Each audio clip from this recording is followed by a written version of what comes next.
구역과 가정을 위한 영상 예배 시작하겠습니다. 네, 우리 시간 사도신경하심으로 우리의 신앙을 고백하도록 하겠습니다. 나는 전능하신 아버지 하나님, 천지의 창조주를 믿습니다. 나는 그의 유일하신 아들, 우리 주 예수 그리스도를 믿습니다. 그는 성령으로 잉태되어 동정녀 마리아에게서 나시고 본디오 빌라도에게 고난을 받아 십자가에 못 박혀 죽으시고 장사된 지 사흘 만에 죽은 자 가운데서 다시 살아나셨으며 하늘에 오르시어 전능하신 아버지 하나님 우편에 앉아 계시다가 거기로부터 살아있는 자와 죽은 자를 심판하러 오십니다. 나는 성령을 믿으며 거룩한 공교회와 성도의 교제와 죄를 용서받는 것과 몸의 부활과 영생을 믿습니다. 아멘. 찬송가 218장 내 맘과 정성을 다하여서 찬양하시겠습니다.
각 가정, 각 구역 담당자께서 기도해 주시겠습니다.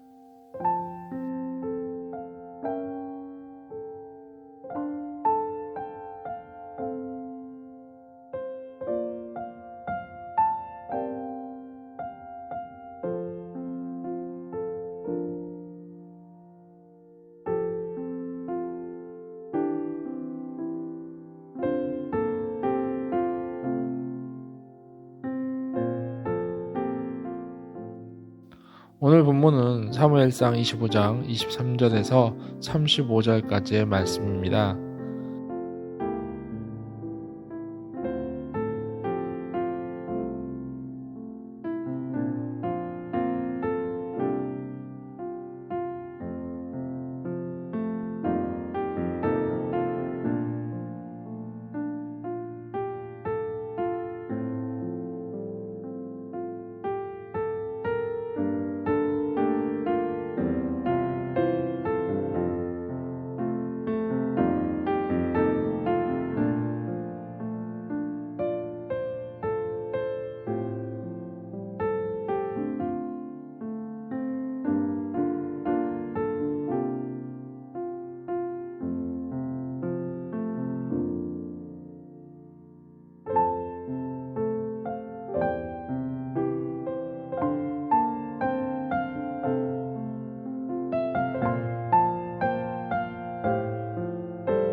29가 내가 막았느니라 시작하겠습니다.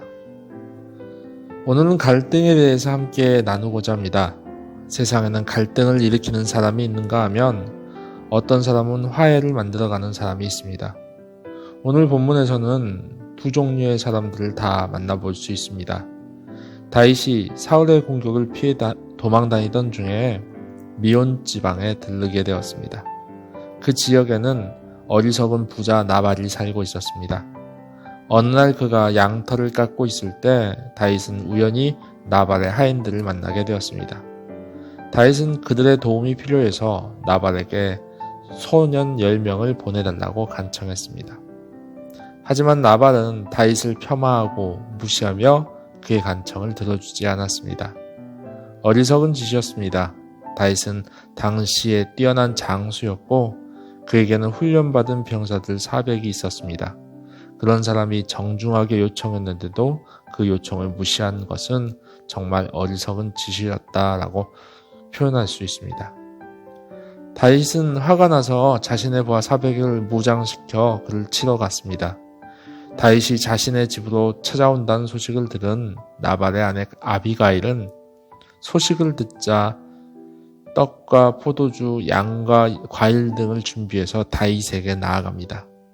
그리고 남편이 천성적으로 미련하고 어리석어서 저지른 실수라고 말하며 분노하지 말 것을 다윗에게 호소했습니다.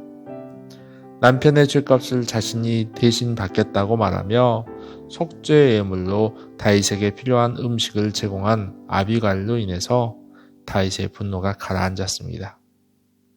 갈등을 만날 때 사람들은 대개 한쪽의 편을 들어 변명하고 대변하거나 말로만 중재하는 데 그치는 것이 일반적입니다. 그러나 아비가일은 예물까지 정성껏 준비하여 진심으로 남편의 잘못을 시인하고 다윗에게 용서를 구했습니다. 갈등을 푼다는 것은 손해를 감수할 수 있어야 하는 용기가 필요하다는 말입니다. 그리고 그 용기로 인해 화해가 되었고 그 화해로 말미암아 가정을 구할 수 있었습니다. 아비가일 덕분에 분노가 가라앉은 다윗은 오늘 너를 보내어 나를 영접하게 하신 이스라엘의 하나님 여호와를 찬송할지로다 라고 말했습니다. 아비가일 덕분에 나발의 가정이 구함을 받기도 했지만 다윗도 도움을 받았습니다. 만약 아비가일이 다윗을 막지 않았다면 나발을 죽여 피를 흘리는 잘못을 저질렀을 것입니다. 다윗은 이렇게 말합니다. 나를 막아 너를 해하지 않게 하신 이스라엘의 하나님 여호와의 살아계심을 두고 맹세하노니 네가 급히 와서 나를 영접하지 아니하였더라면 밝은 아침에는 과연 나발에게 한 남자도 남겨두지 아니하였으리라 라고 말입니다. 다윗의 이 고백을 통해서 다윗의 분노가 얼마나 컸는지 그리고 얼마나 많은 사람을 죽일 수 있었을지를 우리는 예상해 볼 수 있습니다. 그런데 아비가일이 지혜롭게 설득하면서 재앙으로부터 자기의 가정을 보호하였고 다윗으로 하여금 범죄하지 않게 하였습니다. 지혜로운 자의 입술은 자기를 보전하며 지혜로운 자의 혀는 양약과 같아서 모두의 생명을 살린다라는 것입니다.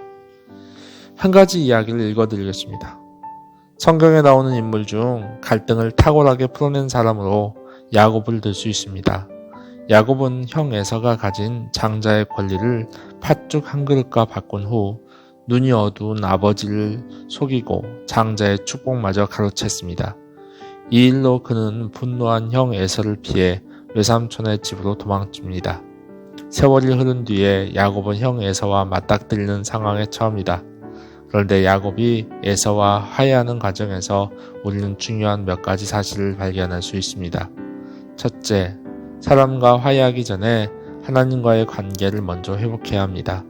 하나님과의 관계 속에서 자신을 돌아보고 하나님의 피조물로서 순전한 마음으로 자신의 존재를 확인해야 합니다.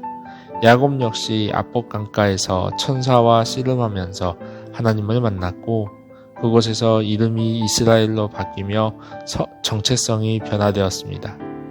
둘째, 야곱은 화해를 시도할 때 먼저 진심으로 용서를 구했습니다. 그는 자신을 종으로 낮추며 에서를 주인이라고 불렀습니다. 그리고 재산을 형과 나누겠다고 말합니다. 진심으로 용서를 구하는 야곱의 모습은 에서의 마음을 움직였습니다. 셋째, 야곱은 형을 위한 선물을 준비했습니다. 상대방에게 무엇이 필요한지 고민하고 상대방을 생각하며 원하는 것을 준비했습니다. 이렇게 야곱은 현명하고 지혜로운 방법으로 갈등을 해결하여 에서와 화해했습니다. 그런데 그는 이 모든 일을 시작하기 전에 하나님께 간절히 기도했습니다.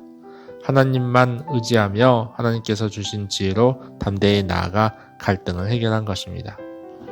여러분, 우리가 갈등을 해결할 수 있는 지혜로운 사람인지, 그리고 지혜로운 사람이 되려면 어떻게 해야 하는지 생각해 보시길 바랍니다. 여러분의 가정 안에서 갈등이 있을 때 갈등의 당사자가 아니라 갈등을 중지하는 지혜로운 사람이 되려면 하나님을 의지해야 된다는 오늘의 본문을 기억하며 갈등을 중지하고 화해를 만들어가는 여러분 모두가 되기를 축원합니다. 기도하겠습니다. 사랑해 주님, 오늘 우리의 마음 가운데 화해의 마음을 허락하여 주시옵소서. 다른 사람들을 미워하기보다 용서하고 이해해 줄 수 있는 넉넉한 마음이 있게 하여 주시옵소서. 서로 간의 갈등이 있을 때 그 갈등을 무시하기보다 그 갈등을 종식시키며 그 다툼에서 좋은 시간들로 변화될 수 있는 입술을 우리에게 허락하여 주시옵소서. 감사드리며 우리 주 예수 그리스도의 이름으로 기도드리옵나이다. 아멘. 가족들과 함께 서로 미웠던 이야기, 서로 짜증났던 이야기, 그런데 그 과정 가운데서 어떻게 화해했으며 어떻게 서로를 용서했는지에 대해서 이야기를 나누면서 진정한 화해를 이룰 수 있는 가정의 모습은 무엇인지를 생각하는 시간 나누시길 바랍니다. 감사합니다.